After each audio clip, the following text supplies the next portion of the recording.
अंतर्दशी चिंतन BEd second year विषय Hindi. Brunner का मत है कि कक्षा शिक्षण में शिक्षकों द्वारा अंतर्दशी चिंतन पर विश्लेषणात्मक चिंतन की अपेक्षा बहुत कम ध्यान दिया जाता है, जबकि सच्चाई यह है कि अंतर्दशी चिंतन का महत्व विषय वस्तु को सीखने में कहीं अधिक है। किसी विषय वस्तु के तात्कालिक बोध का या संज्ञान को ही अंतर्दर्शन कहा जाता है। ब्रूनर के अनुसार अंतर्दशी समझ या ज्ञान को शिक्षक को उत्साहित न करके हतोत्साहित करते देखे गए हैं।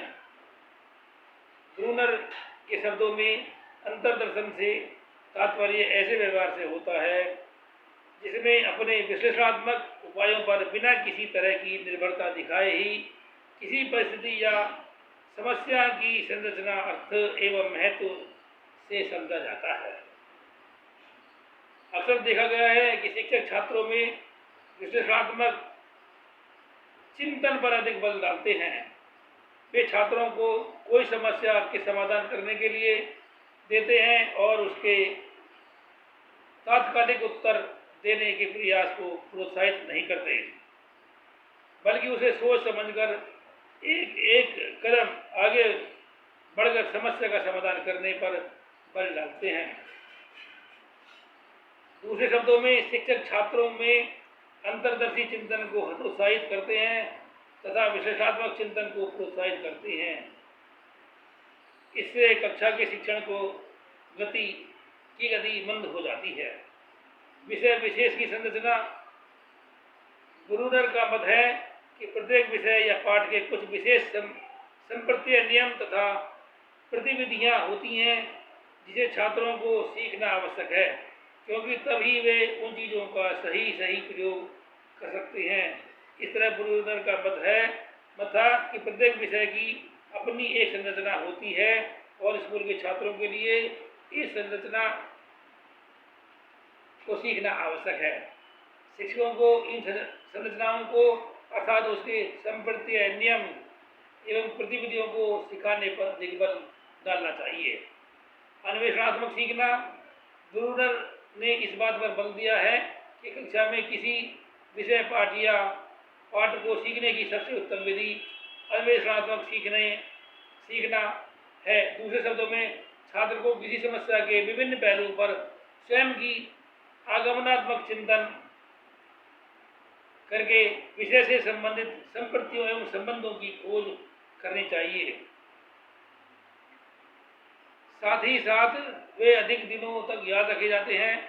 ब्रूनर ने तो यहाँ तक कहा है कि ऐसी कक्षा जिसमें छात्रों द्वारा कोई आत्म अन्वेषित सीखना नहीं होता है, उसमें शिक्षण प्रक्रिया के मूल तत्व की कमी तो होती ही है, साथ ही साथ पढ़ाए गए विषय का सीखना भी ठीक ढंग से नहीं हो पाता है।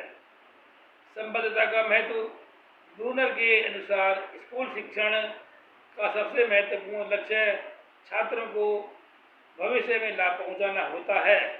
दूसरे शब्दों में छात्रों को भविष्य में उपयोगी कार्य करने में मदद करने से है। अपनी प्रसिद्ध पुस्तक द रिलेवेंस ऑफ एजुकेशन में ब्रूनर ने दो तरह की संबद्धता का वर्णन किया है, सामाजिक संबद्धता तथा व्यक्तिगत संबद्धता। नंबर 5, तत्परता। ब्रूनर ने बालकों के सीखने की तत्परता को एक विभिन्न दृष्टिकोण से व्याख्या की है। उनका विचार है कि प्रत्येक वर्ग के लिए एक पाठ्यक्रम तैयार करके छात्रों को उस पाठ्यक्रम के अनुसार तत्पर बनाना या उस पाठ्यक्रम के अनुसार उनमें क्षमता विकसित करना एक स्वस्थ प्रथा नहीं है, बल्कि उन्होंने इस बात पर अधिक बल दिया है कि किसी भी उम्र या वर्ग के छात्र को कोई भी विषय सीखने के लिए तत्पर किया जा सकता है। सक्रियता, एक्टिवनेस। ब्रूनर का कहना था कि छात्रों को सीखने की परिस्थिति में निष्क्रिय न होकर सक्रिय ढंग से भाग लेना चाहिए।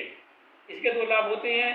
पहला तो ये छात्र विषय या पाठ को ठीक ढंग से समझा जाता है तथा दूसरा यह कि उसे जल्द सीख लेता है तथा अधिक दिनों तक याद किए रहता है। बिना सक्रियता के छात्र से किसी भी कार्य को संतोषजनक रूप से किए जाने की आशा नहीं की जा सकती है। शैक्षिक निहितार्थ। ब्रूनर के सिद्धांत के शैक्षिक निहितार्थ इस प्रकार हैं। नंबर 1, अध्यापक नए ज्ञान को उससे संबंधित चित्र, रूपरेखा तथा सूत्रों के द्वारा छात्रों के समक्ष व्यवस्थित में प्रस्तुत कर सकता है। नंबर 2, अध्यापक विभिन्न स्रोतों से नए ज्ञान का अर्जन करके उसे छात्रों तक पहुंचाने का पूर्ण प्रयत्न करता है, ताकि छात्र अपनी क्षमताओं के अनुरूप उसे ग्रहण कर सकें। नंबर 3, अध्यापक छात्रों के सम्मुख समस्या को इस तरह प्रस्तुत करता है कि थोड़े से मार्गदर्शन से वे समस्या का स्वयं समाधान खोज लेते हैं।